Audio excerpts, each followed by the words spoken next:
right. What's up, guys? We're going to do a movie comm and we're going to do it live. Today we're going to be watching Showdown, which is a little movie that actually came out in 1993. And it's actually a martial arts film, and it's actually one of my favorite martial arts films. And I have no idea why my camera is being blurry right now. It's so weird. Not supposed to be doing that. It's supposed to focus. Focus, focus, focus. And I don't know why. Maybe we need a little bit more light. Let's give that a shot. Nope, still kind of blurry. That's weird. Wasn't doing that before. Let's see if I can turn it off and turn it back on. Just a second.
Well, I guess for some reason it just decided. Oh, there we go.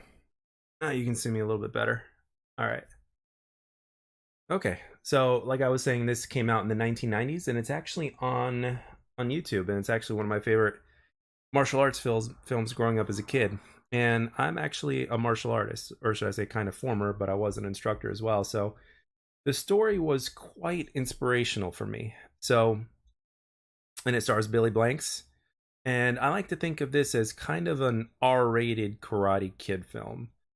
So, without further ado, let's get right into it. So that way we don't waste any more time. So again, this is on YouTube. I'm gonna actually, you know what? I actually need to get into my channel here because I haven't tweeted it out, but I'm going to. So, oh, we've already got Twitter over here. We need to do YouTube. Duh. And I'm actually watching this on YouTube because it is on YouTube. So, let's get to my channel here real quick. And so I could put the link there. Yeah, man. Sometimes it takes forever to all right. So that way, for those of you guys that want to watch and follow along, I'm going to put the link right here. That's the link. So in case anybody wants to watch. And of course, I have got to put my own link up because I am live, in case anybody wants to see it on Twitter. And second.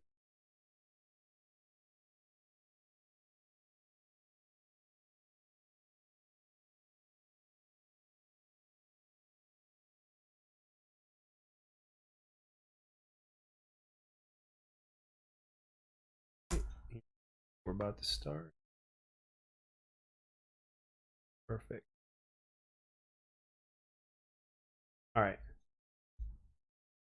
All right, so let's get this party started. So I'm at 0.0 seconds for those of you guys that want to follow along at the link. I'm about to start in 3, 2, 1, press play. And Billy Blanks back in the day was he's the guy that basically created Taibo. Anybody who knows Billy Blanks for the most part knows him from Taibo. And basically what he took karate and he took taekwondo and maybe some other martial arts as well, and turned it into a workout program, kind of like a boot camp program, and then it was basically what we ended up getting today, um, and what's really very popular today that you see in so many gyms and all that kind of stuff. It kind of originated with him, and basically some of the stuff that he did in Taibo, or what he created with Taibo, they we actually did it in martial arts classes. We did it in taekwondo class. There'd be a portion of the class that you'd use for conditioning. There'd be another portion of the class that you'd use for technique work or forms and stuff like that, depending on what the instructor would have in mind or what needed to be done with the students. So with Taibo, it was perfect. It took all the forms and stuff out, and basically all you were working on was your workouts and your technique. So he basically, if you think about it, he cut some of the things out that were in the traditional martial arts and just focused on mainly the workout aspect, which is quite smart because it kind of ended up getting people that interested in the martial arts. So all right, and again, he plays a cop, and then later on he ends up being a high school janitor, and that's where the story really starts to kick in, because he ends up taking this kid who's being bullied by a martial arts bully, and he basically teaches this kid martial arts, and he's able to a point where he's able to defend himself. And then there's an underground type of contest in school. And again, this is R-rated. This is not a PG or PG-13 film like Karate Kid, with all due respect to Karate Kid, of course. This is something that's a little bit darker. And this guy right here that you see is actually the main antagonist of the film, believe it or not. He ends up being the martial arts instructor for this bully and everybody else that's in his school. So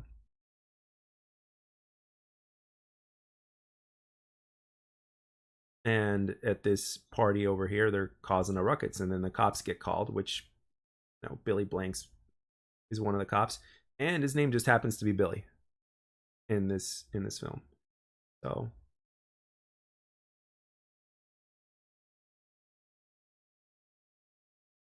and again, the inside, you got a whole bunch of crazy stuff going on. You got a crazy guy just smashing bottles on people's heads after he literally like kisses the guy in the forehead. It's very very unusual, but again, he's kind of, this other guy is kind of psychotic. So um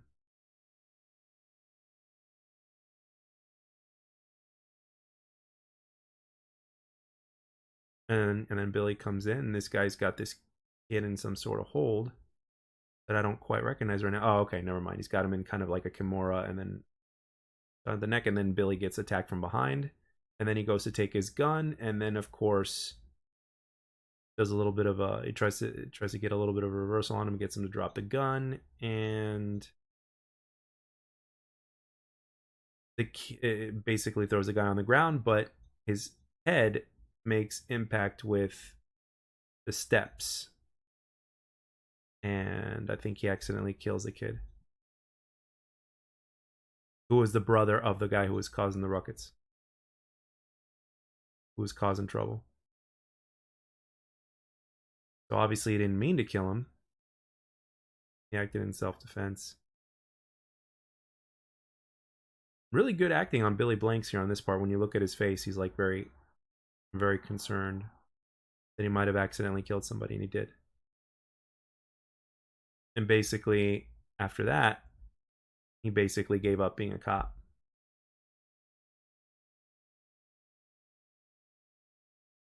So basically, in this scene right here, he's just kind of clearing out his locker, and he just decides not to be a cop anymore. He puts the badge away, and he just gives it up.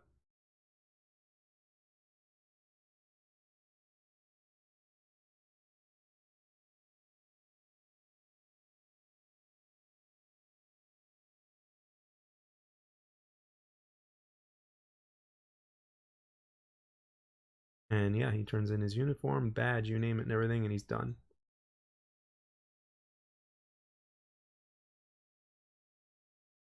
At the end of the day, he's like, where are you gonna go? What are you gonna do? You got to deal with this. Doesn't know. Just completely disappears. So it's quite a lot. It's quite a lot to handle. You know, if a cop or anybody, or just accident, like out of self defense or something like that, you accidentally kill somebody, like completely accidental. You know, you got a heart in your chest. It's gonna be pretty heavy.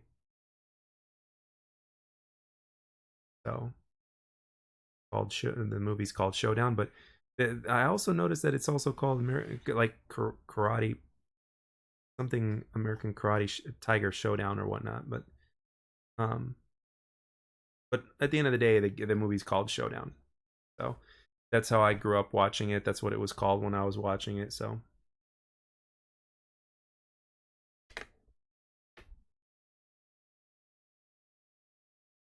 and again, the bully in this movie is kind of a victim, but it doesn't show until the very end of the film.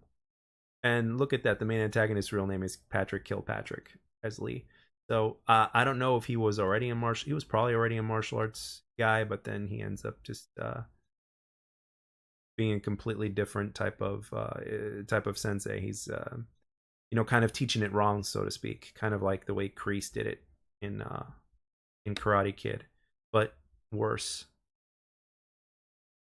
And it shows it in this film because this film has a completely different tone, and the tone of the film is a lot more R-rated. Um, so like I said, it's like an R-rated Karate Kid story with a twist. And Billy Blanks kind of plays the Mr. Miyagi role, even though he does get involved. Um, and then the kid Ken is basically Daniel, but again, different than Daniel. And Tom, who's the martial arts bully, is kind of like um, Johnny from Karate Kid, but yet at the same time different. They're not copy and paste characters really. So, and for anybody who's tuning in right now, that is the link to where I'm watching this movie, and I am currently at the 7.5 minute mark. So, and again, in this scene right here, this is where like Bill, over here, not Billy, but Ken, who's the kid who gets bullied, who ends up learning martial arts through Billy.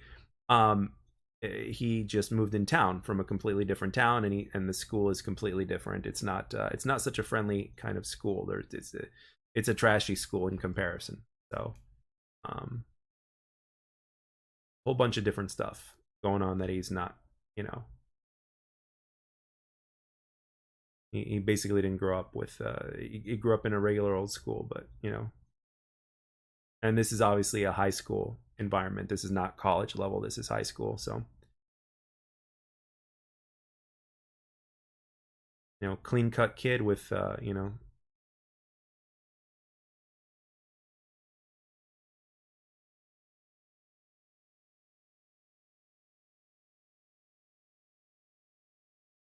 then he's obviously his mom is kind of a woman that just kind of grows up, who just kind of struggles.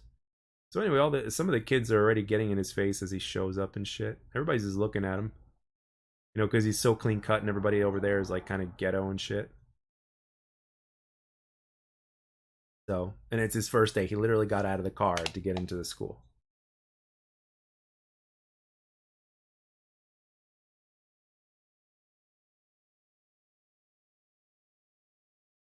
And over here, you got your punk skateboarders, you got everybody, and you got a shit ton of kids all over the school over here. So, and you see everybody. You see, hey, there's even some painted hair. But again, it was different back then, and everybody's just looking at, oh, look at that. You got a firearm in the school.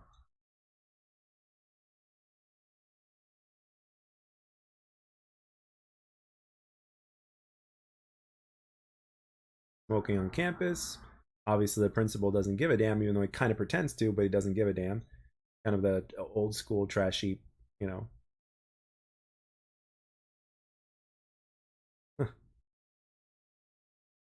like, you like sex? Not on campus.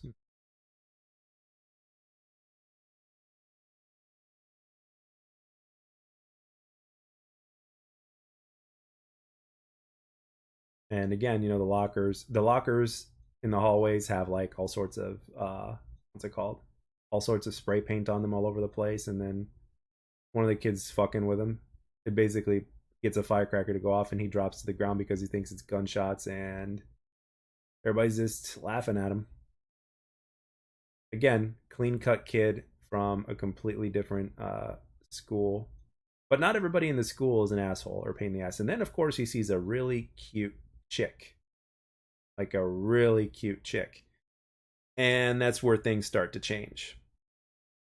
And he starts talking to her. All he does is start talking to her, but the chick is the girlfriend of Tom, who is the martial arts bully, basically. Like everybody in the school knows him to be like, the school badass, the one, And at the same time, he's also a bully. He's like right here. There's a quote unquote nerd, and he's basically like just kind of messing with him here. Then he kisses the guy in the forehead and then walks away. That's kind of a reference to the first, you know, to the very beginning, to where like his sensei, his master, actually did that to somebody else, like at the very beginning of the film. And when looking back at this, it's like some of these bullies weren't so like they were bad, but they weren't that bad because they at least gave the guy's glasses back to him because they could have easily like destroyed his glasses and shit. So at this point, he's also Tom is like a control freak, and he's like, don't walk away from me. You do what I tell you, you're mine. He literally tells her that, like you belong to me, you're mine. Like you do whatever you want whenever you do whatever I say. So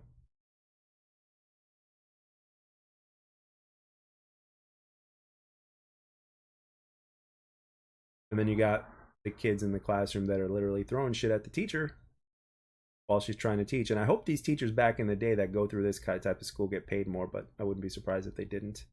But I think back in the 90s, the school pay for teachers was better than what it is today in terms of high school and on average. But I don't know. But I'm assuming the more a teacher has to deal with, the more she gets paid. So if she goes to a school like this, she's going to get paid significantly more. But I think a lot of teachers don't want to do that, like because it's just too much stress. Because they are dealing with young adults after all.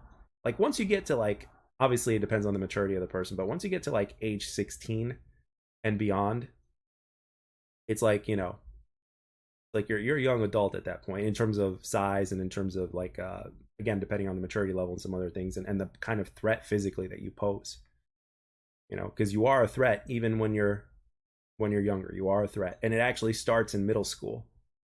Like once you get to the middle or late middle school, you actually start becoming a physical threat to your teacher, if you're that kind of a person. So that's something that's this is one of the things you think about when you're in that position. So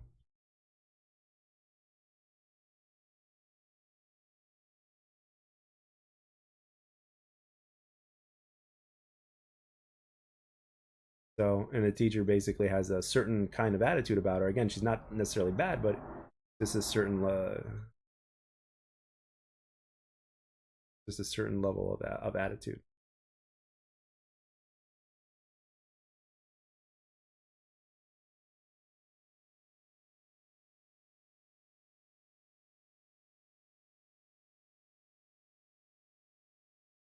And of course, the chick that he likes is in the same classroom with him, and he's sitting right behind her.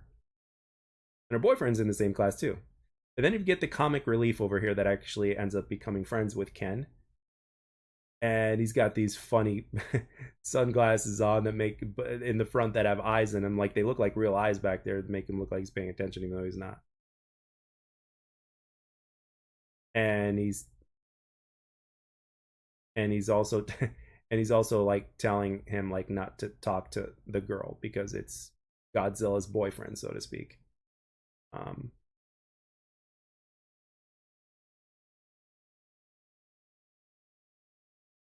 so at this point, he's like, "There's a good reason why this school's not fun, and it just isn't. Just sit back and relax and try to learn something." And he's just gonna sleep in class while his glasses show that he's got his eyes open when he actually doesn't. It's good to always have that comic relief in a film like this. You got to have it. It's a must. And then Ken over here is trying to open his locker. Again, it's his first day. And then basically he's telling him that you gotta hit the locker in order to get it open, but obviously that doesn't work. I think he ends up getting it open, but it's like trashy as hell with all sorts of shit in it.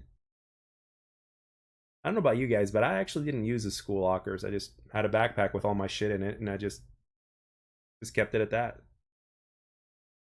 So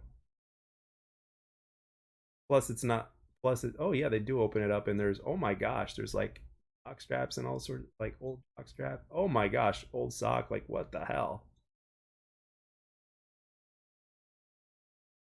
Yeah, don't even put your stuff in there, dude. It's like you might as well just get a backpack. And is this the library? It looks like it. Yep. Good old school library. Oh yeah, and the locker that he opened, he broke, he hit his nose and started bleeding from his nose. That's funny. And of course, you got the one dude that just, oh my gosh, there's this one character in school that just doesn't ever bathe and just stay what the hell away from him. And then you got the crazy jocks and shit that like are literally tearing books apart and stabbing books.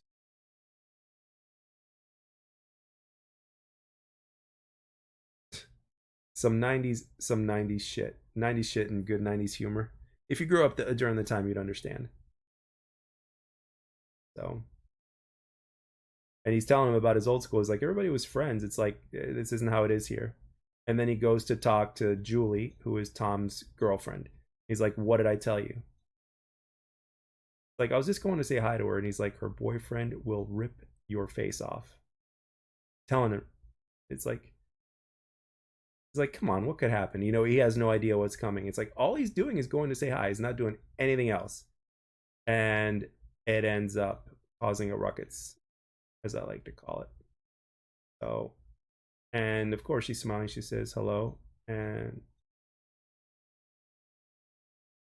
he goes to sit down right next to her, and Tom and a couple of his friends start walking in, and he immediately gets pissed off. Like he looks and he's looking, and he's like, "The hell is this guy doing? Looks like he's talking to your girlfriend." And then he tells his one friend to handle the library guy, make sure he doesn't see what's about to happen. So immediately, like Tom wants to kick this guy's ass just because he's saying hello to his girlfriend. So, which actually goes to show you that he's really like insecure. So, and his girlfriend's even telling her like, "You're really sweet, but probably shouldn't be talking to me." I had this boyfriend, and he's like, and it's like, well, I heard about him, but it shouldn't stop me from make friends. He's like, actually shouldn't, but. And then she's like, "Ken, leave right now, run."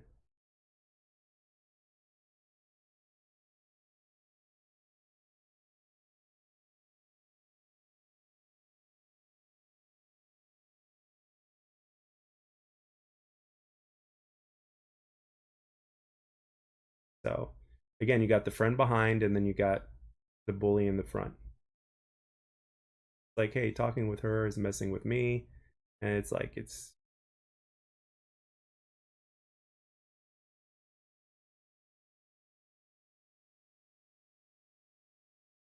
And then Julie kind of steps in and calms him down. And he basically tells him that he got lucky for now and gets out of there. So when you look at it, Tom is actually a really insecure guy, especially with a guy that's actually capable of, what he's capable of with his skills. So at the same time, he's insecure. So do martial arts bullies actually exist? Yes, they do. And are they insecure? Yeah, I mean, let me tell you something. Martial artists, no matter what rank, no matter what, at the end of the day, they're human. They're not invulnerable. All you can do as a human being through your arts or through whatever it is that you choose to do, all you can do is try to improve everything that of who you are, strengths and weaknesses. Some things you can get rid of, some things you just can't. They're part of you. But that's all it is about improvement. It's not about perfection. So yeah, martial arts bullies do exist. And me personally, thankfully, there were no kids that I taught that were bullies. And if I ever did find out that they were bullies, they would definitely pay for it with me. And at this point, right now, he says goodbye to his friend, and then Tom is right there, and bam, just punches him, and just right after school, just punches him, and then knocks him down on the ground. And again, he's got two of his friends with him. It's not just him. It's funny how bullies always come in groups. They never do it alone. Again, another sign of insecurity.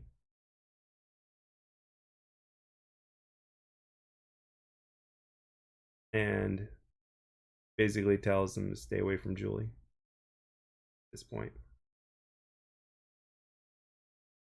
And then he hits him again in the gut. And of course, they're gonna check his wallet.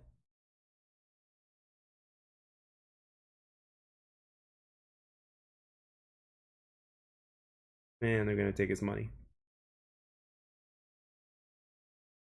And he's telling him it's not about money, it's about respect. But he gives them the money back. And they just walk away. I think he tore the money in half. And here come, and then this is where we first see Billy as a janitor. Like, you okay? So he's literally the janitor of that school, and then he just takes him to he just takes him in the back janitor room. And that's when the relationship starts to form between Kenny and the wise janitor. But the wise janitor is a lot more than what he seems. Obviously, the same thing happened with Mr. Miyagi. Obviously, the wise old man who's more than what he seems. But it's obviously, like any '90s movies, there's going to be some level of corniness to this, but ultimately, it's not uh, it's not crazy corny that it ruins the rest of the film.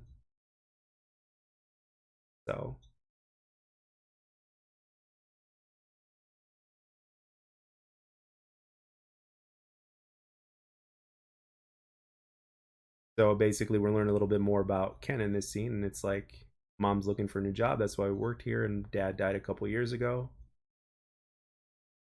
So,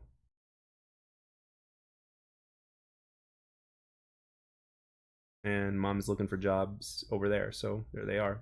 Kid basically having to go with his mom after some hard times and shit, and after things change. Definitely a story that some people can relate to.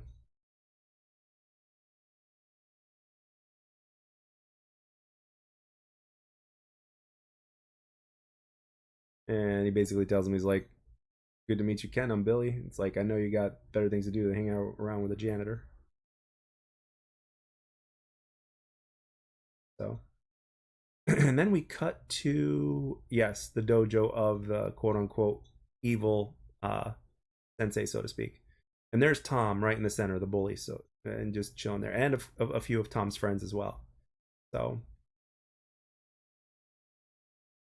basically, your classic case of these people that uh, are being guided in the wrong direction by the wrong guy. So it's all about control. He's basically telling him success is control, control is success. Basically manipulating the ways of the martial arts and basically turning it offensive and turning it in different ways in order to manipulate other people. It's not something that's completely unknown in the martial arts world either.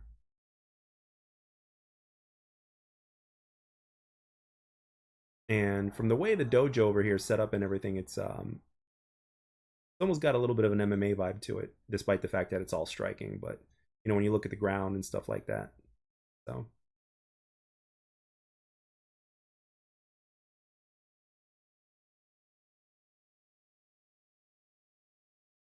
and the thing is with Tom himself can't afford to screw up, because if he screws up or loses a fight or something like that, he gets to hear it from Sensei. Well, more than just hear it.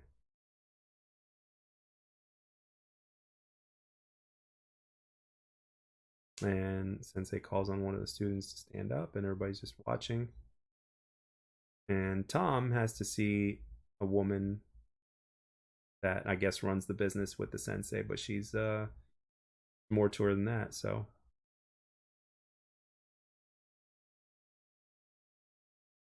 And of course, this is basically a demonstration where the sensei takes on one of the students and beats the crap out of him.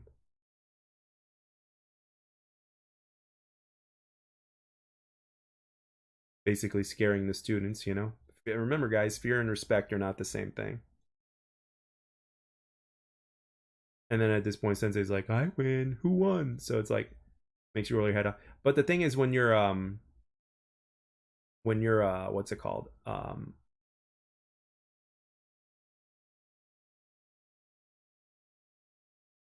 Ooh, and then this woman slaps Tom in the face for picking on somebody at school, and he's like, "You fight for me. You don't fight unless I tell you to." I bet Lee used to beat up people when he was younger. He's like, "Yeah, he did," but now he says it for students who don't do as they're told. Get your ass in gear. So, and apparently he's been cheating on this on his girlfriend with this MILF, so to speak. So, so as you can see right there in the first scene, that Tom himself is being humiliated. I mean, manipulated and used. He doesn't know any better. So when you get a kid that's lost, and if you have the wrong person guiding that kid ends up turning into like a bully or something like that. That's what happens. And unfortunately, there are people that are in the martial arts field that have either lost their way or never belonged there in the first place. But most of the time, it's usually because they lost their way, and the way they teach is not it's not right. You know, but at the same time, everybody's got their own viewpoint of what right is and what right isn't. So, and as a former martial arts instructor myself, who's got a lot of experience in the field, I've seen a lot. So, it's I can tell you, it's very common for some instructors or school owners to use their students for whatever reason. And of course, over here, the new kid comes in and he goes to sit in class, and everybody kind of sees. And then Julie actually comes up to him and she says hello. It's like, "I'm sorry about what happened." He's like, "Don't worry about it. It's not your fault."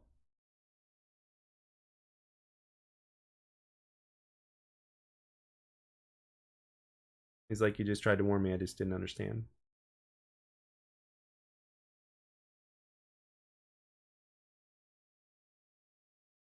And it's been a long time since a guy came up and said hi to me, and I'm like, "Yeah, I can understand why." And she doesn't like it either. And he basically tells her, you know, maybe you should talk to Tom about that, you know, like talk to your boyfriend about all that stuff. But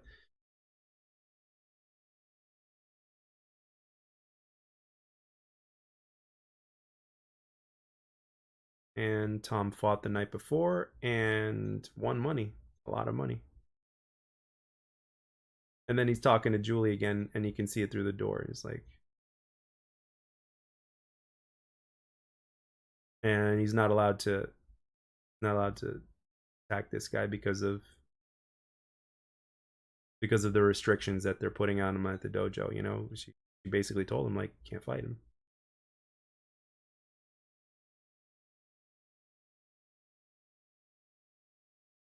So right now, again, they're going back in the library. Another scene with the library right here.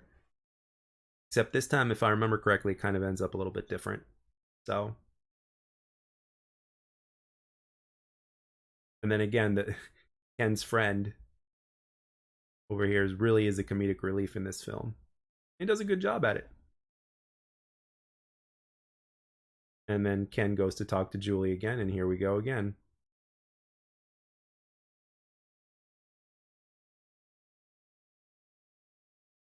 And then here comes Tom.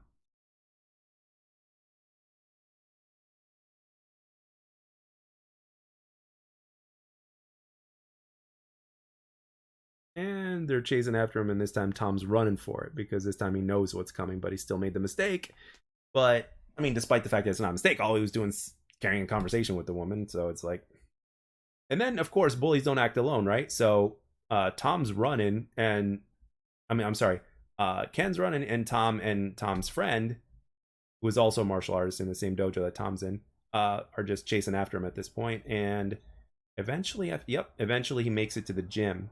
So it's the gym and it's locked, but the inside's dark though because there's no class taking place, so there's no way out now.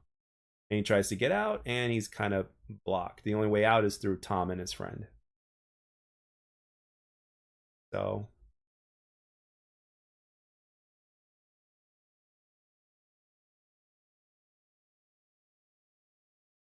and he's like, and Tom's like, didn't I make myself perfectly clear? See, and that's that right there. You got one behind him, one in front, and that's basically how it works. Like in a 2-on-1 situation, you always want to keep an eye on both of the opponents. By the way, just an FYI, never be in the middle. And the janitor walks in with the mop, and he's like, hey, get your shoes off my floor. So they're telling him to get lost, and he's like, hey, leave the boy alone. He's like, go clean a toilet. He's like, hey, leave the kid alone. And then he goes to attack him, and of course, it doesn't work. They both go to attack him, and he basically defends himself, and then they both attack him at the same time, and he takes them out, makes them look like complete shit. Playing very defensively, and then eventually gets a little bit offensive. And again, with minimal damage, like Billy's not even attacking directly, just very little. And he even lets Tom hit him once. And then he puts him in a chokehold, and to the point where Tom has to go down. So, and then of course, people are about to come into the gym because they can hear all the shit going on, and he has to run out of the room. And Ken is there, and then Tom and his friend are basically down on the floor, and everybody that comes in is thinking that Ken did it. He's like, holy shit, man, you whooped their butts. And like, he's like, it wasn't me. And then the next thing you know, at school, everybody's going to be saying that he got his ass kicked. Like that Tom got his ass kicked by Ken along with his friends. So he's like, it wasn't me. So it ends up getting a little bit more troublesome for Tom later. And then went to go talk to Julie. He accidentally ran into Julie, and then she just looked at him and walked away. So, and somebody says something to Tom, and then Tom just basically punches the guy right in the face. Like, don't these people know who's in charge here? So at this point, you know, Tom is getting pissed off. He's losing his shit, and then tomorrow he basically wants to beat the living hell out of Ken, so that way he can show everybody, who the main man of the school is. So again, very, very, very insecure. And then now Ken goes and finds janitors talking to him. And at this point, he's like, I just saw a guy needed a hand and I helped. That's all. And they're calling him the Kung Fu janitor. And it's not going to make those guys any nicer to me. It's probably going to make things worse. Like, maybe you could help me. And he's like, hey, I can't get involved. He's like, I get it. I understand. So.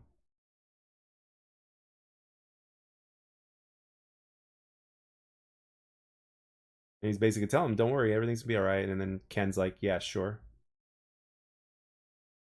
And Tom right now is sparring in class. And the MILF woman or whatever who manipulates him is just looking at him. And Tom's just basically like losing all his shit and going extremely hard instead of just, full on sparring, just going extremely hard and knocking people down and shit. And she sees it, and she's kind of like what's going on? Like she's like,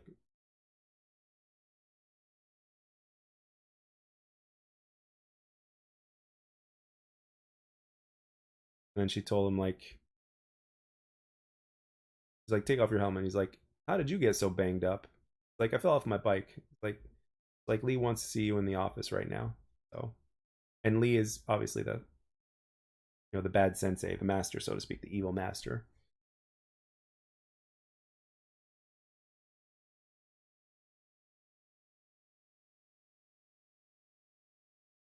And it's like, he's like, looks like somebody beat the crap out of them.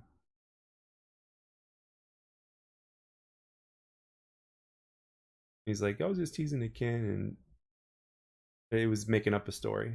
And then basically Lee just puts his hands up, and also got a big scar on his face this time too.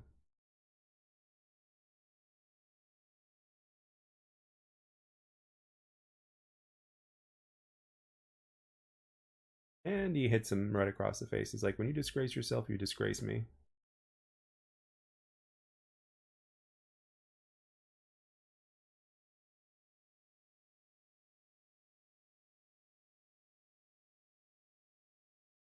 So hits him again, and basically just, this is, again, this is him beating the crap out of his own student.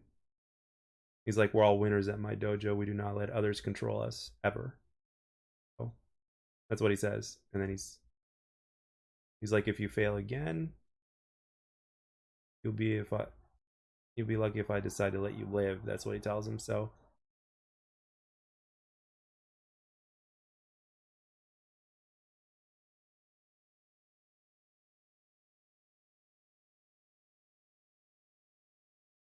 basically scared the living shit out of the kid.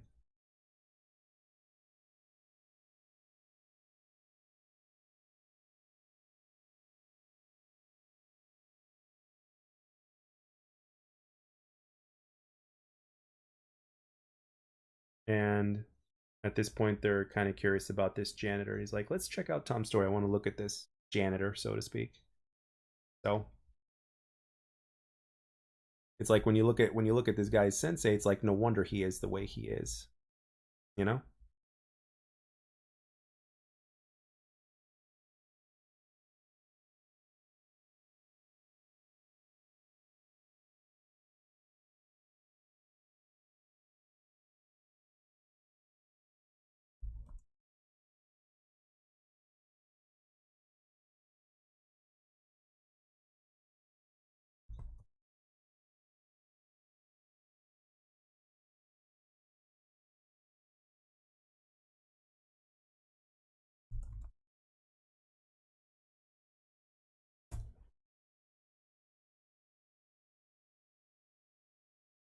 And again, in this scene right here, you see Ken talking to Julie, and he's kind of,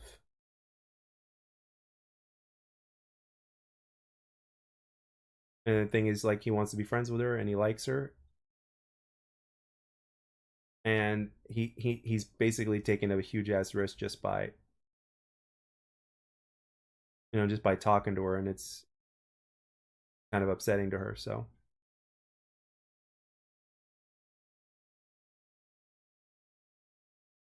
and the kids took the teacher's desk away, like they hid it somewhere. They literally took the teacher's desk out of the class, and she's pissed off.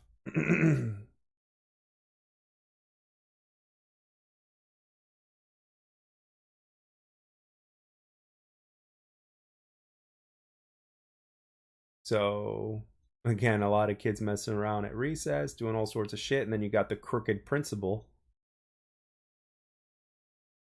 being all crooked and shit. The principal that doesn't give a shit, basically, and all the kids know that he doesn't give a shit. So hopefully, if you're in high school and if you're watching this, hopefully you got a better principal than that. But, and I know sometimes schools like to like kind of exaggerate things, make them seem bigger than what they are, but no, it's true. Like principals like this actually do exist. Kids in school really are like this sometimes, and things like this actually happen in school. Oh, and here's Tom.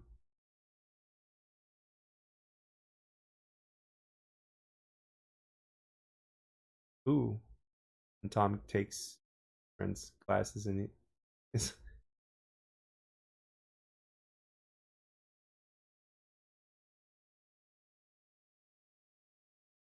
so he says, I hear you've been telling people that you beat me up yesterday.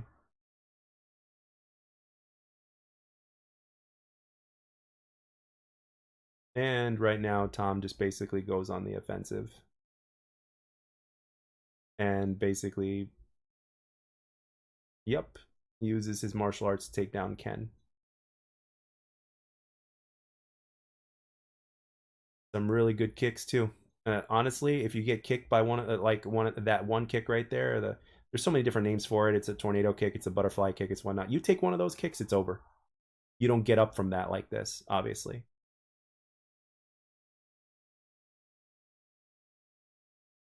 And then of course you get a whole bunch of knees to the stomach, submission hold and everything, and a sweep. And if you land properly, it will hurt.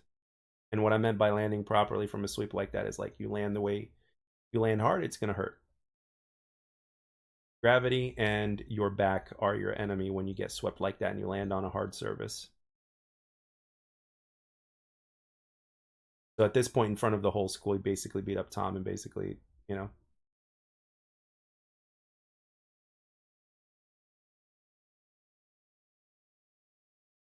And again, this is only like his third day in school or some shit like that. And he's gotten his ass kicked so bad. Stuff like that. And then all the kids are actually looking like frightened, like he just got his butt whipped. And then he goes to see the janitor again. He says, Billy. And when you look at his face and everything else, he's screwed up. And then Billy just looks at him. He's like, oh, shit. He's like, what happened to you? Have a seat. He's like, they came after me again, just like I thought they would.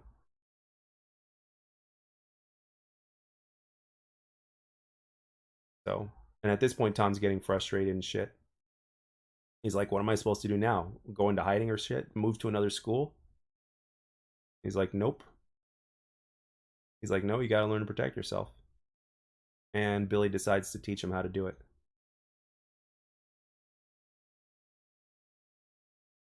So it's not gonna stop until they stop picking on him.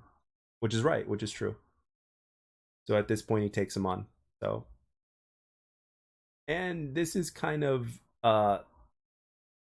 their version of wax on, wax off. I mean, they're basically doing janitorial work. But you do enough of it, you can actually get in some shit. Some you can actually get in shape. And actually he tells him that. He's like, what am I it's like this is called getting in shape. So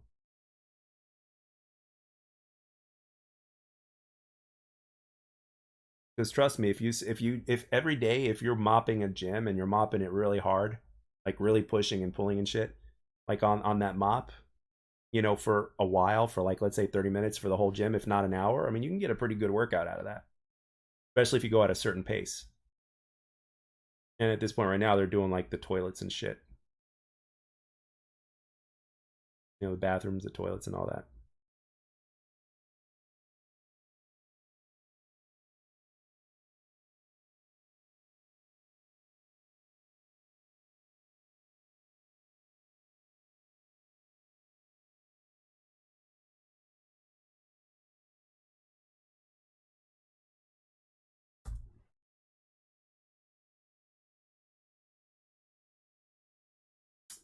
And basically, no different than what Mr. Miyagi made Daniel's son do, except, well, doing different things. You know, in Karate Kid, it was yard work, and this is janitorial schoolwork over here. So,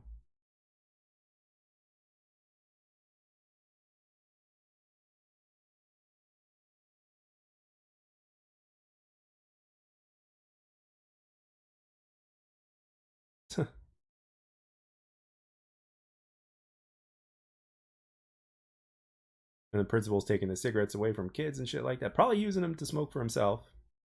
And then Julie is not really happy with Tom at this point. You know what he did to what he did to Ken was terrible, broke the rules, so he pays the price. It's like he said hi to me. That's all he did. He's like, "You're mine, Julie. If I don't want people talking to you, they don't." So, and it never used to be like. And she said he never used to be like this, and he learned a few, you know.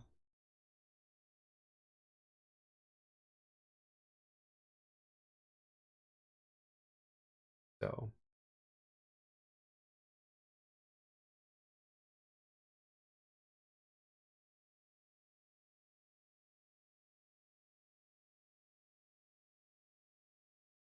yeah, classic, classic bully man. And then, of course, yep, the principal actually took the kid's cigarettes and is smoking them for himself. Go figure. Oh, and here we go. We got the MILF from the dojo, who's actually like, not a kind person at all.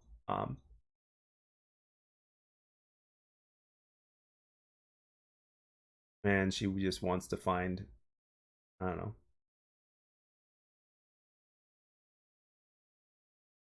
like, oh, I'm a substitute teacher, sex education. Oh, I hope we'll be working together, blah, blah, blah. And you got the principal like checking her out. And at this point right now, Ken is doing sprints with the janitor. Well, he's kind of being the coach, so they're doing sprints. Basically getting him in shape, building his foundation. And she actually takes pictures of him and shows them to Lee, and he just starts losing his shit because it's the guy that accidentally killed his brother. Like, I need to know more about this guy.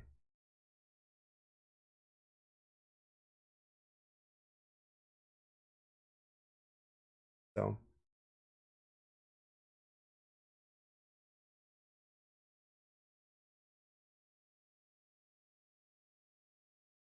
that's where things kind of get interesting. And then now the real training begins. He's got a basketball in his hand and he tries to hit him with it to the wall. He's like, you got to work on your reflexes. It's like, he's like, you're going to hit me with those. It's going to hurt. It's like, yeah, no shit, Sherlock. So basically doing a little bit of reflex work. And then now he's teaching him techniques. And now karate and taekwondo are actually very similar when it comes to a few things, but it also depends on the type of karate. So, and I think Billy Blanks is also a taekwondo guy as well. So, and again, we're kind of getting like a little bit of a training montage here to where he's, they start doing a few more advanced things in terms of the martial arts, and of course with the regular training, like right now he's going to run up the hill with a backpack full of rocks, which obviously makes it harder. Um, so yeah, he's getting him into shape, and he's teaching him. And right now he's working on techniques. So correcting his basics, got some high blocks going on, very similar to Taekwondo chambering as well. I see some inner form blocks, some high blocks.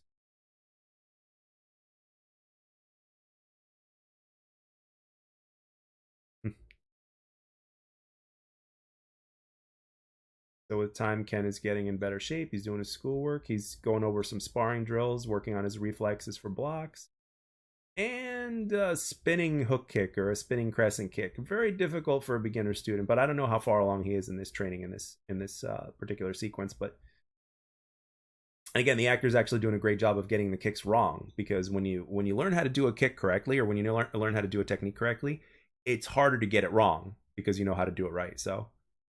Um, so again, inner forearm blocks, inside blocks, reflexes starting to pick up. So, and then they're doing a little bit of mock sparring over here. Reflexes are there, confidence is building up, and then over here in this scene specifically, Ken gets a little too confident, and he's got a blind spot. He's like, he keeps on getting hit in the same place. It's like, yep, you got a blind spot. So, but at this point, at the same time, he's also telling him that he's making a lot of progress. And now he tells the janitor the story of what's been going on, and he's kind of distracted. So, and he tells him about the girl, and it's like, it turns out it's the girlfriend of the guy who beat my butt, and he's like, really? So, and at this point, he's like, well, Tom's gonna push him around anyway, so I might as well give him a reason. Tom's gonna beat me up whether I ask Julie out or not, so I might as well give him a reason.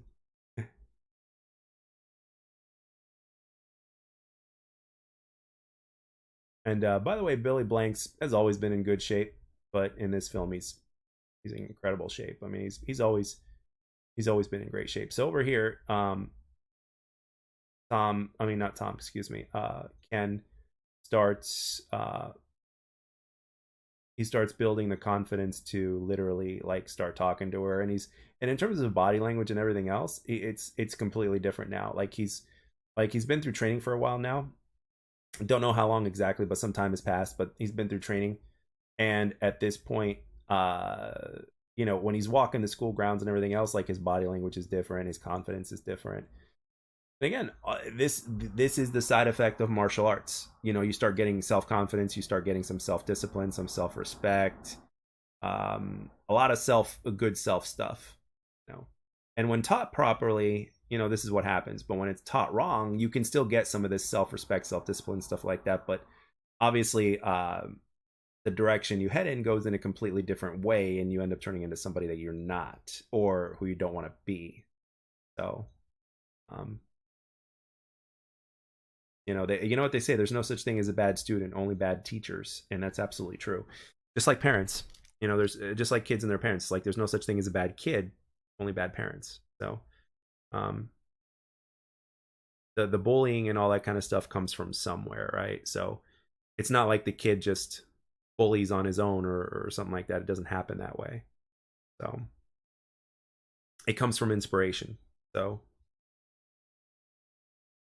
and at this point, Julie tells Ken, that she feels trapped and with everything else, and she can't explain it to him and everything like that. So, and he was trying to ask her out.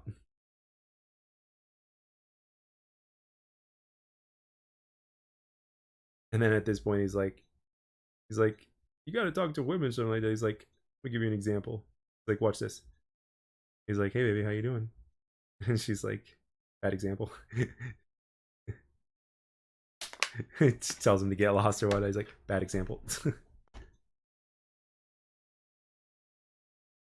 But again, he's training with Billy all the time, and he's sweating his ass off and all that kind of stuff. So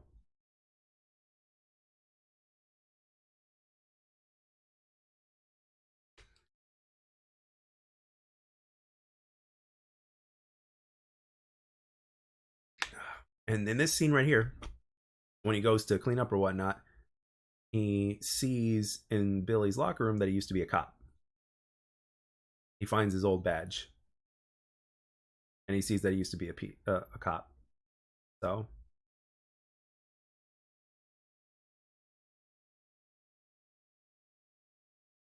and Tom goes to walk home that night after training, and I mean Ken, and then look who's there. It's Tom. They're one-on-one this time. He's like, I hear you've been learning to fight. So at this point, he's like, what are you going to do? Start a revolution against me? And right now, okay, Tom wants to basically take him on. So he goes to attack. And this time, things are different. He actually gets kicked in the nuts.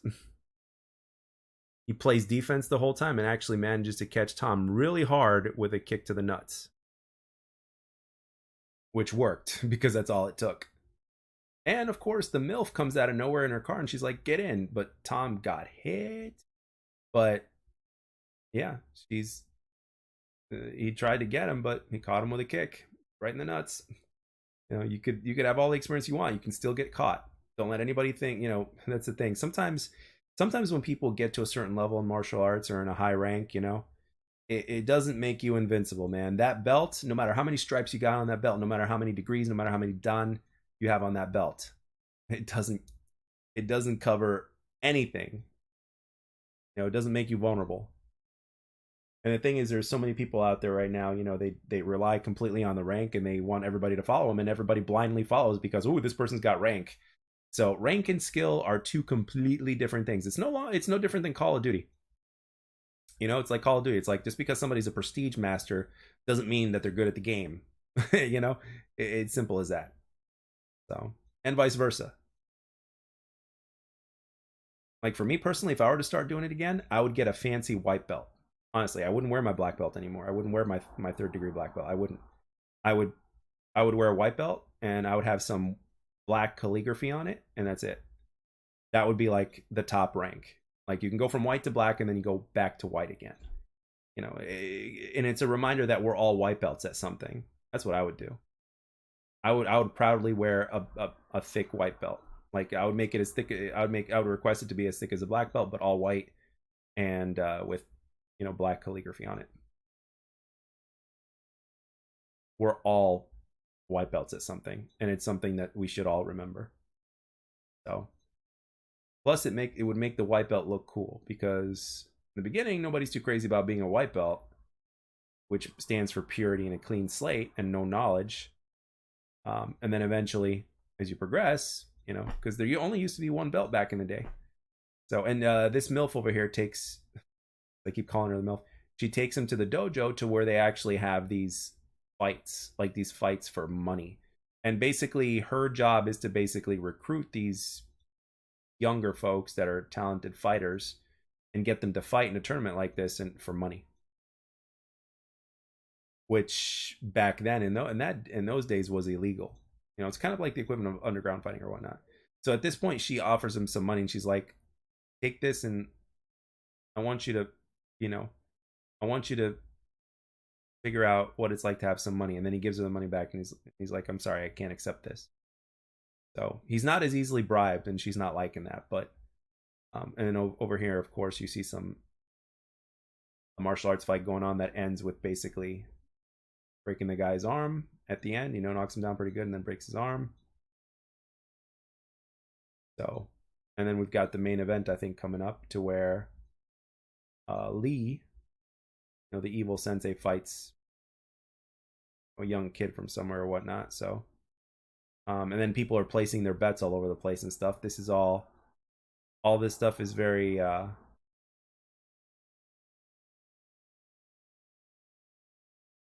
very illegal back in the day, at least. So.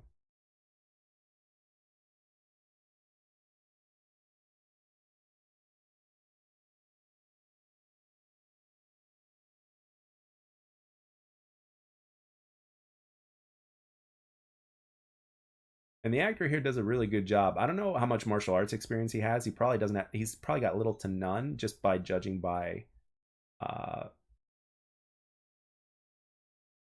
by the way you see everything happen. So um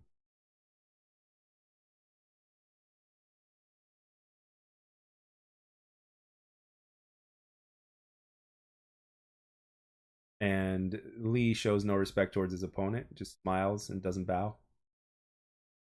Pretty much classic. You got this other kid that he's fighting against. He's basically like, he almost looks like Charlie Sheen that can throw some kicks and shit. So I don't know if it's from that school. And then you got the fighting stance as well. Like the hands are just not put up properly. I mean, obviously it's probably made to look like Hollywood and make it look fancy or whatnot, or just something like out of a video game. Um, but again, a lot of these fight stances are also not practical. You got to keep your hands up, no matter what. Always keep your guards up.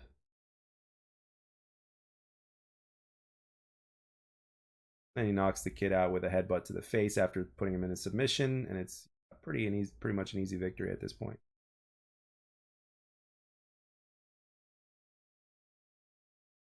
But again, you don't see any fancy kicks or anything like that. You just see some submissions and then a headbutt and stuff like that. But it is what it is.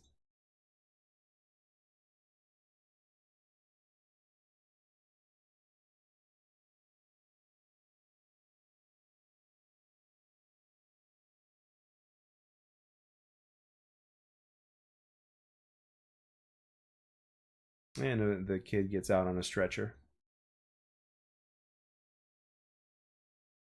So again, all this stuff is pretty much illegal back in the day. And then after Ken sees this, he tells Billy about it, and he's pissed off about it.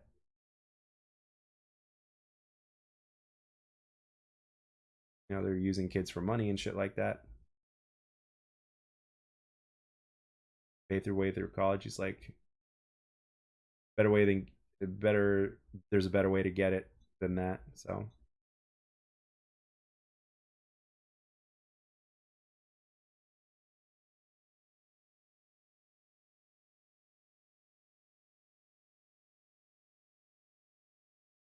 And at this point, they start talking a little bit more. And he's like, I know you weren't always a janitor, so tell me the truth. He's like, I used to be a cop. He killed a kid.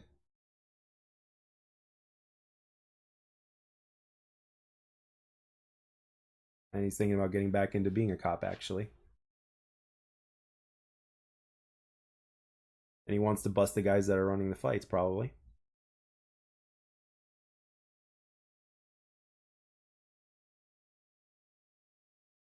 And at the end of the day, that's what they're doing, is that they're hurting kids to make money, and it ain't right.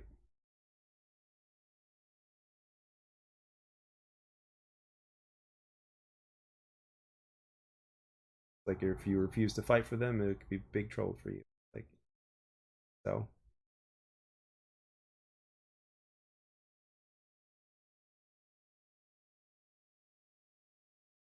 But yeah, Billy's not too happy about it. Not happy about it at all. And then, of course, you got the MILF over here with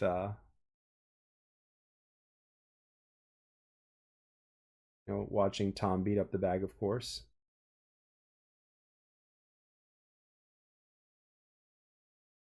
And then she tells him that he only lasted 3 minutes with her last time.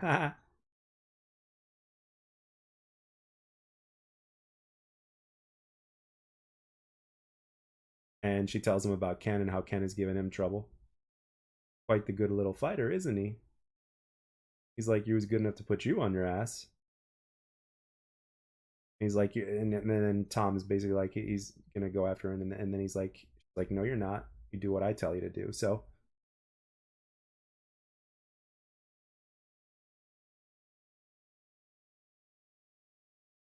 and if I hear you disobeyed me, and I will hear of it, Tom.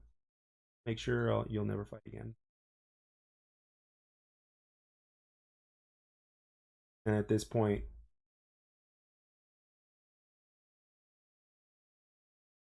yeah, Tom likes the money and he likes to fight.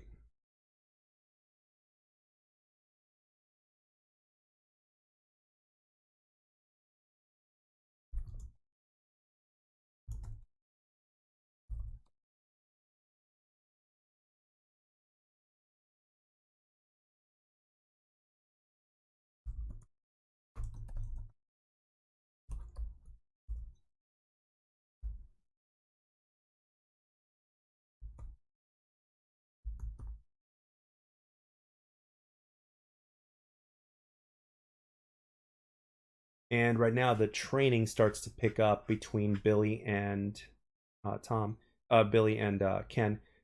And right now, basically, even though Billy's not a cop, he's kind of doing some detective work over here, just getting, like, trying to find out everything that's going on. Oh, and Mike, the Ken's friend, of course, is kind of joining in on the training a little bit, and he's not able to handle it because he's a beginner and he's just. And whenever Ken is training, like running around and doing laps and shit like that, Julie actually just watches him.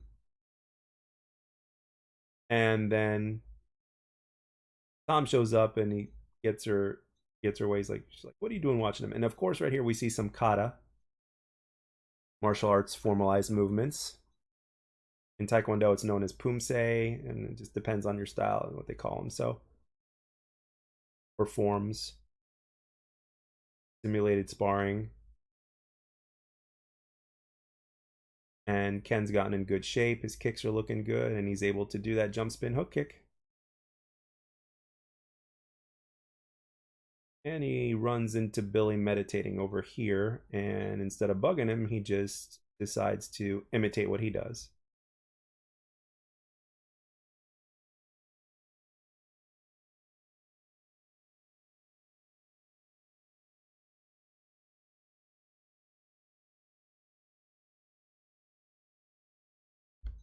And of course, the whole training on the mountain thing. There's a lot of classic references that they make in this film, which is good. So the spirit of the 90s, as I like to call it.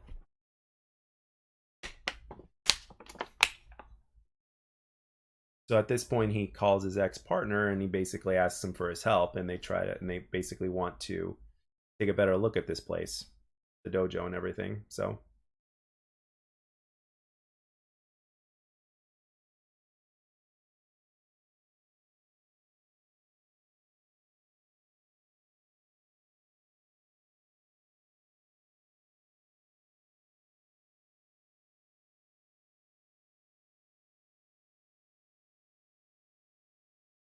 and a ton of money. The guy had a lot of money in his hands.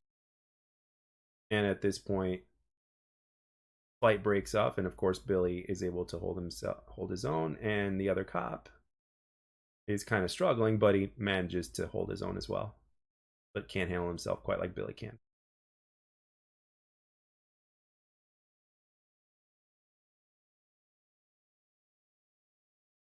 Now, in the 90s, especially in the early 90s, it wasn't as fancy in terms of the martial arts as it is today, but the moves that are implemented are pretty good though, in terms of some of the holds, some of the grabs and stuff. So,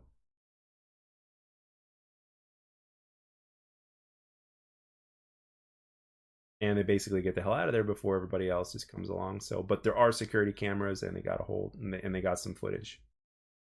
So now they know who the janitor is or whatnot, and it's the guy who she took pictures of.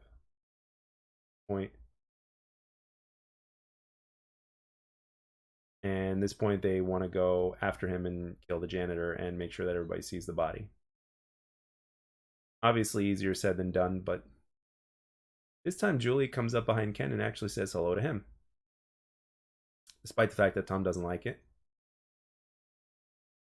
And at this point, she's like, "Oh, you're getting ready to do a workout with the janitor," and she's like, "Oh," he's like, "Oh, you've been watching."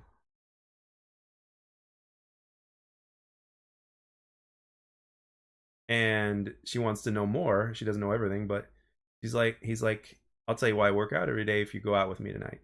And she obviously can't say yes, and it's because of Tom.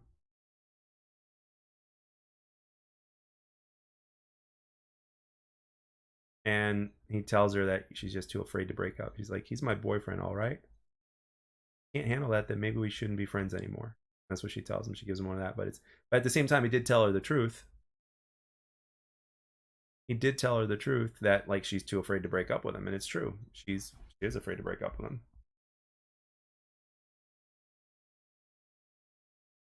She just hasn't gotten that like she just hasn't gotten to the point to where she's like completely ready to break up with him yet. It's like something's got to happen, right? So, oh, and now we get a little scene over here to where cops invade the dojo.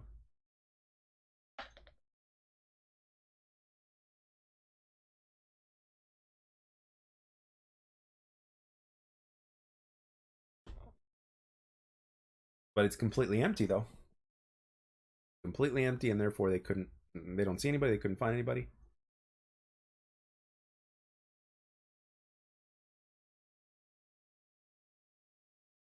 And then he's talking to Billy. Ken's talking to Billy about the girl.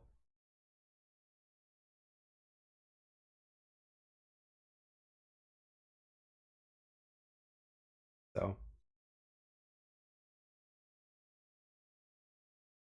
she wouldn't talk to you if she didn't like you, at least according to Billy.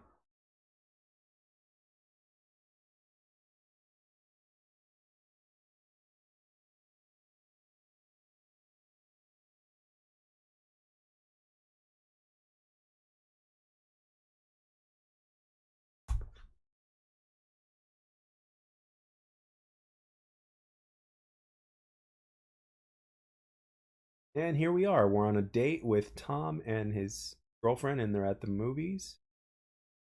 And she wants to talk to him. And he's like, "Hey, I already bought the tickets."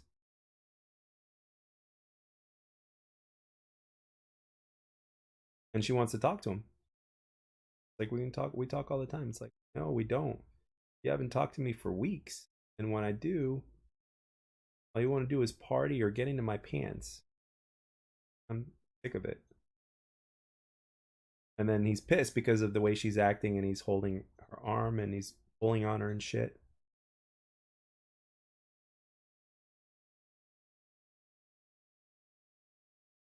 He's like, "Your girl, you're doing exactly what I say." She's like, "We're through." And she just broke up with him, basically. You know? And Ken's at home all by himself, and then his mom is starting to tell him that they're, having trouble with work and everything like that, so that they might have to move again.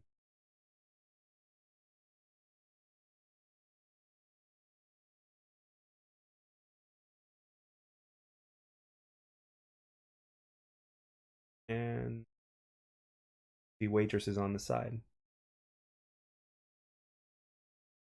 and they're gonna have to find. She's gonna have to have something sooner, or else they'll have to move again. So,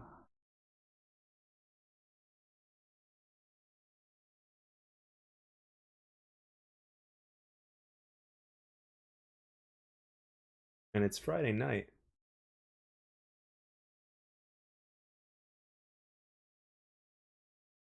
I think it's Friday night because it's like not healthy for a kid to be home on Friday night. And from a payphone, Julie actually calls Ken and asks her to pick her up right across the street from the cinema place. And there's a dude right behind her that's kind of questionable. And she's like, "Please hurry." So,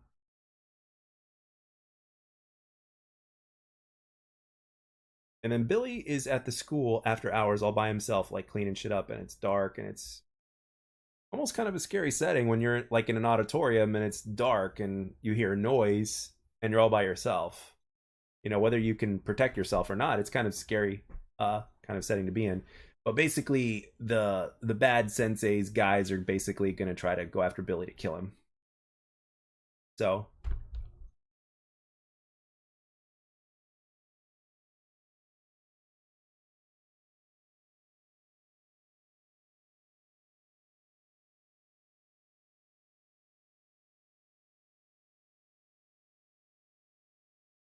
and of course they got weapons. Of course they got chains and some other stuff, probably knives.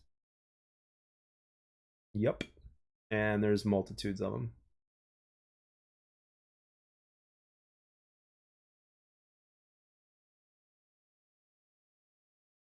And of course, you got that one guy who's been in so many 90s movies as a bad guy who knows martial arts that's in this film.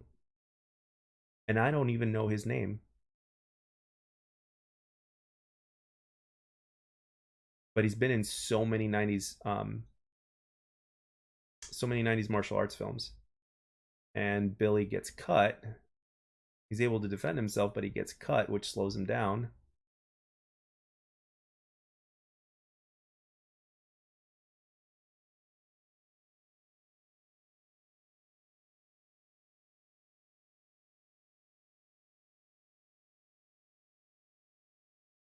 And that's the thing about this particular movie. It's like it goes a little bit more in depth than Karate Kid, because as we know, um sometimes uh sometimes life is dark, you know. So I think it's important for movies like this to kind of expose that, and I think that's what this movie was meant to do in the first place, is to show the darker side of things as opposed to watering them down a little bit. So uh picked up Julie and they're outside somewhere and they're lighting a fire and they got marshmallows and stuff.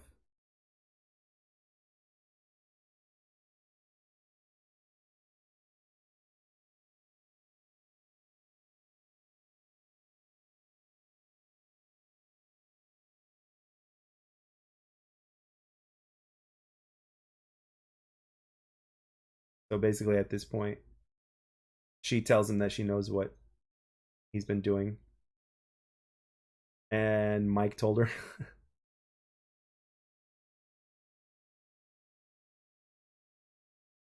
And he's doing it for him.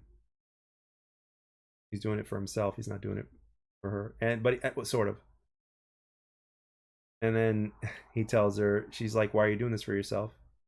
And he tells her, like, "So that way I can steal you from him," which is, I could dig that.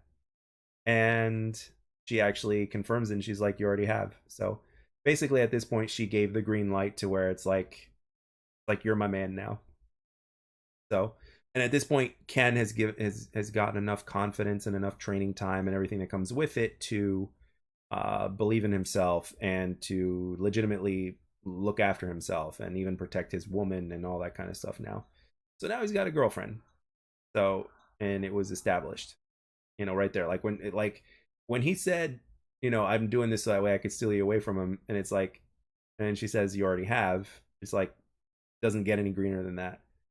And that's a very interesting thing. It's like learning martial arts So that way you can get the girl of your dreams. That's not necessarily a bad motivation, but ultimately the biggest thing is that you want to do it for yourself. And in this particular scene, Billy gets stabbed in the arm over here with the knife, and took a lot out of him, and he's kind of getting his butt kicked right now between these two guys. But he manages to get out of there just in time. He even uses the knife on one of the guys, but obviously it isn't a kill shot or anything like that. But he lets his inner rage flow, and it basically, he's able to survive.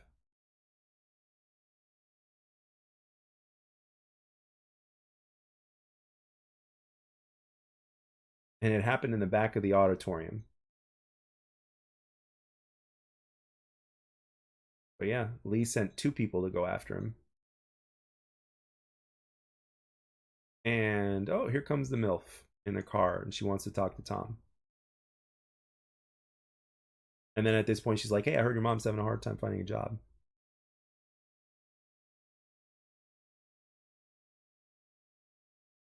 And she's not leaving him alone. So she's like, "I'm a very powerful woman. The cops are not going to be able to stop me. I always get what I want. If I think you need to be taught a lesson, I'll make sure that you're taught a lesson, just like Billy." Like, what are you talking about? And now he starts worrying about Billy, and he goes straight for Billy, and he's not there. So again, this is a much darker film than Karate Kid. The concept is the same, but in terms of how deep it goes, is deeper than the Karate Kid. I'm not necessarily saying it's better than Karate Kid, but I'm just saying it's a Karate Kid-ish type of story. It's an alternative from a different viewpoint. So, obviously the kids in this particular school have a different viewpoint and in depth to certain things as opposed to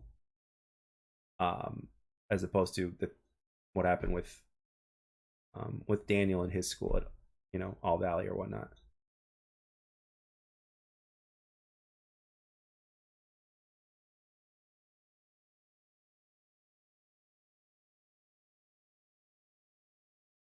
So he's like, "Yeah, I had breakfast at his house this morning." I'm like, I don't know if he was being sarcastic or not. So here comes Tom, and he kisses Julie, and she tries to get herself away from him, and he tells him we're through. And then here comes Kenny, gonna get involved. Like, "I'm with Ken now. If you touch me again, I'll make sure he kicks your ass." And he's like, "Excuse me?" And he slaps her. And at this point, Ken gets involved, and he starts getting on the offensive. And he's like, "I own her, Ken." He's like, "You don't own anybody." So they get ready to fight.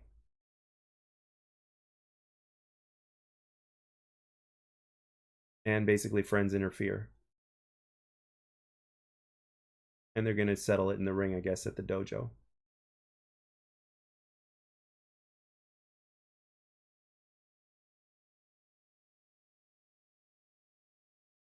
And then Julie's worried about this because she knows.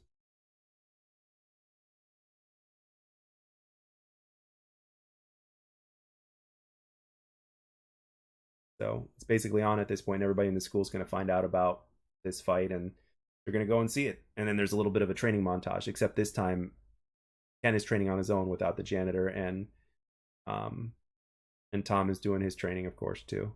So, and it's going to take place at the dojo, at Tom's dojo. So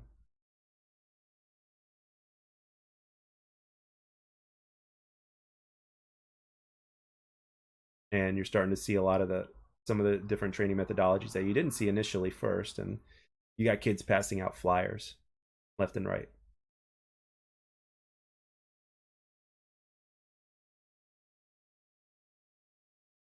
You got kids passing out flyers left and right about the fight, and then you've got Tom and Ken doing their fight or whatnot. So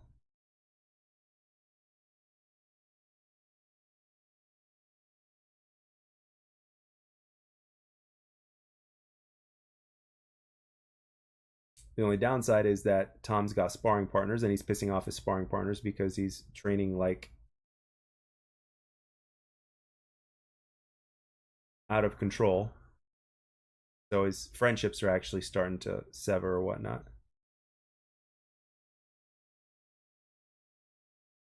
And even Mike is actually getting better with his training, so that's cool.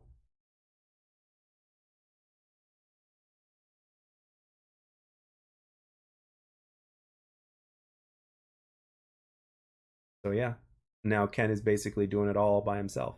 And this doesn't necessarily have to, well, he's wearing protection on his hand, so that doesn't count. So he's breaking a brick right here, a cinder block actually, which is normally what we don't break that kind of a brick. But I mean, it has been used, but traditionally not really. But he was wearing protection around his whole hand, so it's like, come on, bro. And I'm sure the brick was fake, just judging by the way it broke. So, but he did use the palm heel strike though, which is my personal favorite technique. Just an FYI. Whenever I had to do brick breaks, that's the technique that I use. Like if I ever had to do a power break of any kind, I always went with a palm heel strike. A lot of people go with a hammer fist, and um, seen a couple people use the elbow, which you don't hit with the bone. By the way, you hit with the forearm or whatnot. Well, maybe in Muay Thai you hit with the bone, but in this case you hit with the forearm. Um, but yeah, and right now it's pretty much fight night. And you got Mike, the comic relief, that's kind of dressed like the Karate. Well, not dressed like the Karate Kid, but he's got the bandana on and everything.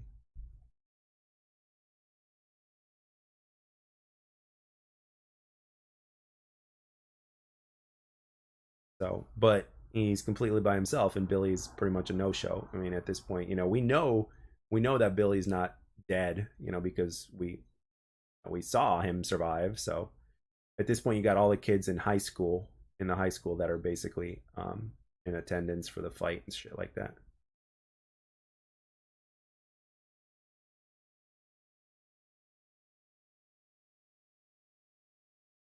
Oh, cool! You got movie posters in the dojo with Van Damme in the background and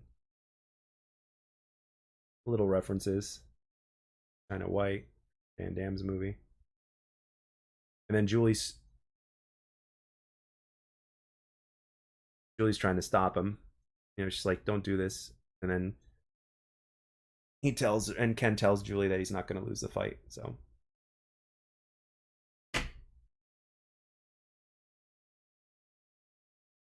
yeah, we got the main event right here: Tom versus Ken. So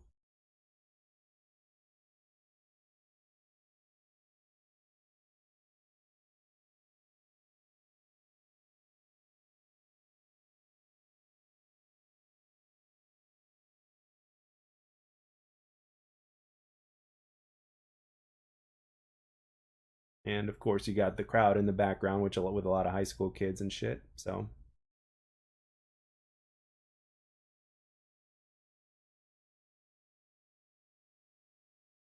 and Tom is actually wearing a kung fu sash.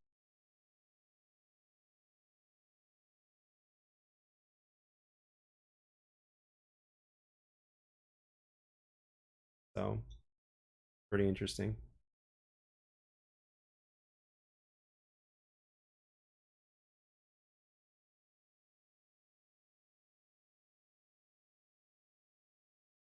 So and you see a lot of kids in the background with money in their hands and shit.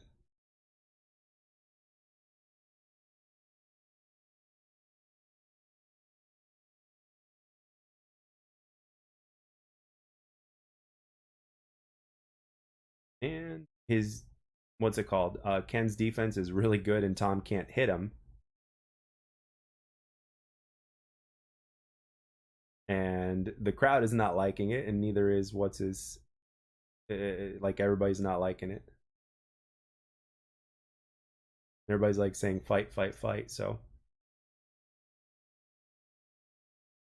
and there we go. And then Ken hits him, and then the crowd goes nuts. And then even Tom's friends are like, "Holy shit, this kid can fight Tom." So and then the fight gets end up taken to the ground, but there's no jujitsu though. Jujitsu basically starts making a name for itself in 1993, which was when this movie came out. But still, it was still a mystery for everybody.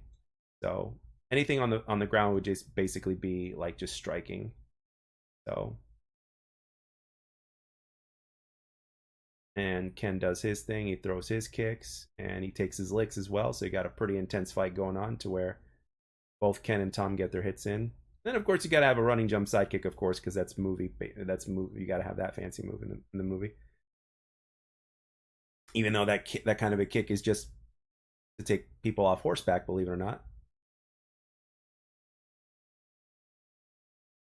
And at this point, Ken, putting up a good fight, but he's getting his ass kicked a lot at this point. But he's still doing everything that Billy taught him, so that's good. He's throwing a whole bunch of good kicks, hook punches.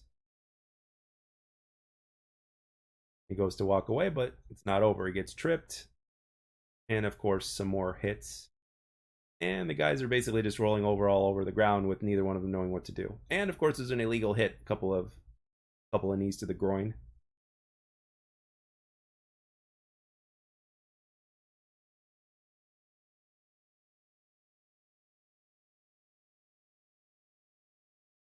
And a little bit of a joint lock. A few kicks below the belt, and of course using the fence, some kidney shots. Those are very effective, by the way. And at this time, it's like he's like throwing the towel, and it's like, no, I don't have a towel. But Ken is getting his butt handed to him pretty bad. So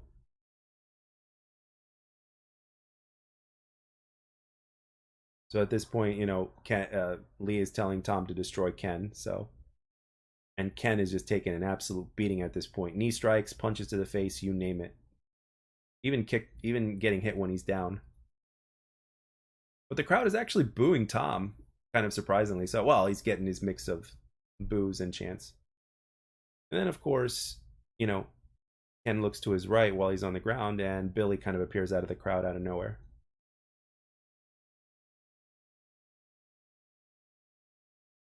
So that kind of gets him pumped up, when he sees that Billy's okay.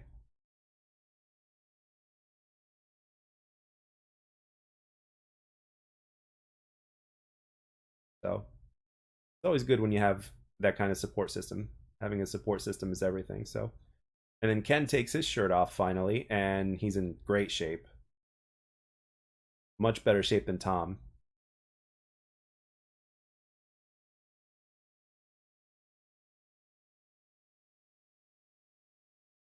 And then basically he just basically starts whooping Tom's ass at this point. So nice little block, counter punches left, right, body, spinning elbow, and then a hook kick across the face, which again is more than enough to kill somebody if you catch him in the temple. And then the whole crowd starts chanting for Ken now.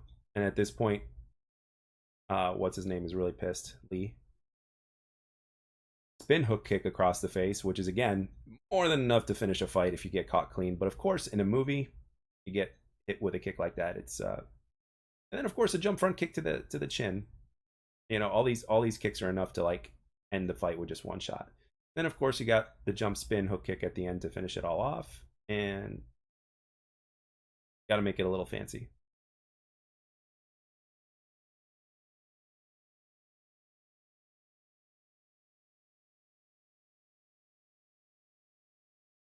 So again, and Ken is in great shape. And Mike starts collecting the money. And yeah, basically Ken wins the fight. And Billy's just happy just standing there. And Lee comes in, hits Ken, and then starts beating the shit out of Tom for losing the fight. And then Billy takes off his jacket and just decides to interfere, like, hey, that's enough. So, and then the final fight of the movie starts with Lee versus Billy. And then you start to see, the difference between, obviously this whole time, Billy Blanks has kind of been holding back with all of his moves and stuff like that. So you get to see a piece of that at the end of this film, which is good. But at the same time, it's not a flawless victory by any means.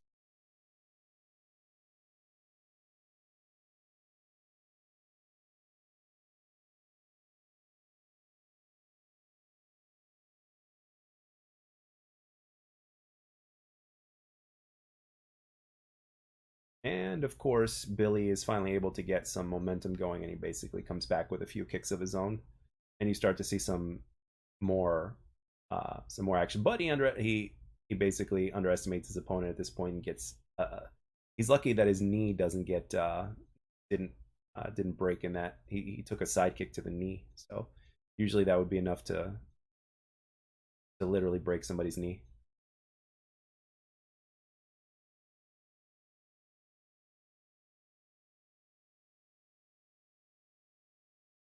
So, and of course, Lee's playing dirty with the whole biting and eye gouging thing. And I think he even takes his belt off and starts. Yep, he takes his belt off and starts using it kind of like a whip.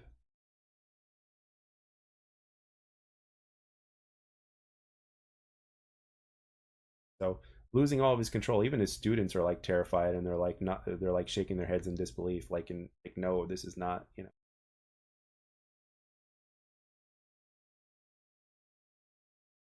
And even Tom is rooting for Billy at this point.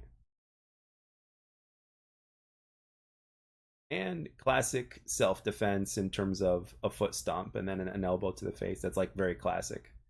But they showed that on purpose because in a lot of martial arts classes back in the day, whenever you were being held from behind, one of the more classic things would be a foot stomp, believe it or not, which is very effective, believe it or not. And then after that, you kind of proceed to go there and turn around, do an elbow or something like that. So, um, and Billy Blank's again in great shape in this film. And he's basically telling them he's not going to hurt any more kids. And he does the signature kick of the movie, the jump spin hook kick, and then that pretty much end the fight right there.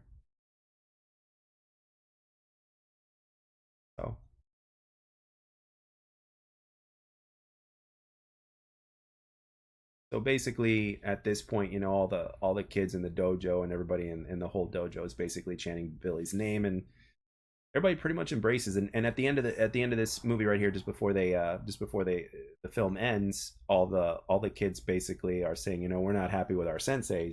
They're like, would you teach us? And he actually accepts. He actually accepts.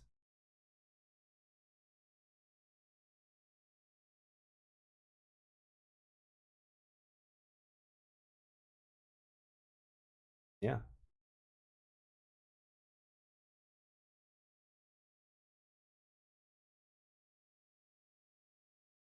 And at this point, Tom offers his hand to Ken, and you know Ken takes it, or he's about to, and he's like, "No, it's okay."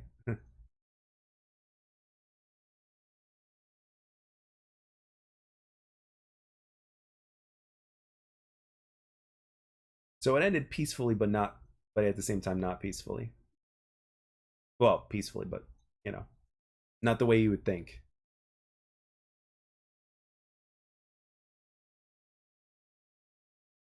Like, we're not too happy with our sensei. You know, would you consider working with us? And yeah, they shake hands and go from there.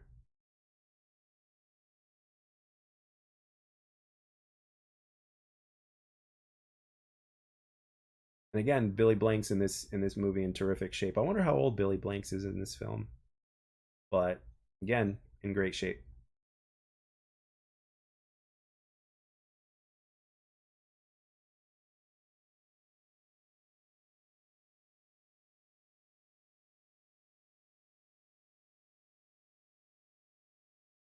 So at this point, you know, he basically it all started with him teaching one kid, and then you know basically he gets his life back together because he was a mess. And then, of course, the scene where he kissed the girl,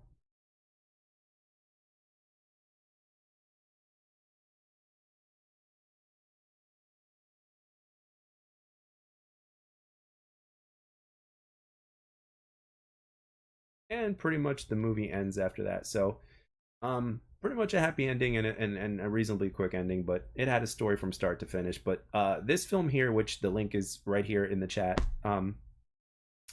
really good, solid 90s 90-minute martial arts film, with a lot of Karate Kid references in terms of like how everything ends up, but it's darker, so it's not, you know, it's different. It's different, but it's a good different. And there's been a couple of movie gems like this. So I actually I have a very good idea of the next one that I'm going to be doing whenever I decide to do another martial arts film again, in terms of commentary. But this is one of the movies that I grew up with watching, and it's a great film. Billy Blanks is obviously a real life martial artist, and one of my favorites growing up. He's one of my favorite martial artists ever. And he's very good at what he does. And he revolutionized the fitness industry with martial arts, with Taibo that he came up with. So pretty much any type of uh like a lot of the kind of classes that you see in gyms today have taken inspiration from Taibo. Simple as that. And a lot of women liked it, men like it too. So it's like it really brought fitness and gym. It really brought it's a staple in that industry, and Billy Blanks was the man behind it. So I give credit to him for that. And he's a legit martial arts master and a legend in my eyes. And he never really like he never got like huge, but he's still Billy Blanks. He's still like, in my opinion, he's huge, but he's not like, you know, he's not like Jackie Chan huge or anything, but he's one of those names in my opinion.